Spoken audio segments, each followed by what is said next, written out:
75% ബസ്സുകളെങ്കിലും ലാഭകരമാക്കണമെന്ന് KSRTCക്ക് നിർദ്ദേശം നൽകിയ ഗതാഗത മന്ത്രി KB ഗണേഷ് കുമാർ. ട്രിപ്പ് മുടങ്ങുന്ന സാഹചര്യം യാതൊരു കാരണവശാലും ഉണ്ടാക്കരുതെന്നും നിർദ്ദേശം. കണക്ഷൻ കുറവായ റൂട്ടുകൾ റീഷെഡ്യൂൾ ചെയ്യണമെന്നും ഉദ്യോഗസ്ഥരോട് മന്ത്രി. നിശ്ചയിച്ചു നൽകിയ ടാർഗറ്റ് അനുസരിച്ച് സർവീസ് നടത്താനാണ് KSRTCക്ക് ഗതാഗത വകുപ്പ് മന്ത്രി KB ഗണേഷ് കുമാറിന്റെ നിർദ്ദേശം. ബസ് പണിയായാൽ സ്പെയർ ബസ് ഉപയോഗിച്ച് ക്യാൻസലേഷൻ ഒഴിവാക്കണമെന്ന കർശന നിർദ്ദേശവും മന്ത്രി നൽകിയിരിക്കുകയാണ്.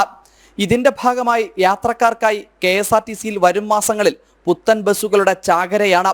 സ്വകാര്യ ബസ്സുകളിൽ നിന്നും ഏറ്റെടുത്ത ട്രാക്ക് ഓവർ റൂട്ടുകളിലേക്കായി 220 ഫാസ്റ്റ് പാസഞ്ചർ ബസ് വാങ്ങാനുള്ള നടപടികൾ തുടങ്ങിക്കഴിഞ്ഞു. 40 സീറ്റ് ബസ്സാണ് ഉദ്ദേശിക്കുന്നത്. സ്ലീപ്പർ, മിനി സ്ലീപ്പർ ബസ്സുകൾ വാങ്ങുന്നതും ആലോചനയിലാണ്. ഏതൊക്കെ ടിപ്പുകളിൽ നിന്നും ഇവ ഓവർലൈറ്റ് ചെയ്യണമെന്ന വിവരം യൂണിറ്റ് അധികാരികളോട് അറിയിക്കാൻ ആവശ്യപ്പെട്ടിട്ടുണ്ട്. ഒക്ടോബർ 10 മുതൽ പുതിയ സൂപ്പർ ഫാസ്റ്റ് പ്രീമിയം AC ബസ്സുകൾ ഓടിത്തുടങ്ങും. ഓർഡിനറി സർവീസ് നടത്തുന്നതിനായി 2 വാതിലുള്ള 305 മിനി ബസ്സുകൾ വാങ്ങുന്നതിലേക്കുള്ള നടപടികളും ആരംഭിച്ചിട്ടുണ്ട്. ജനം, തിരുവനന്തപുരം.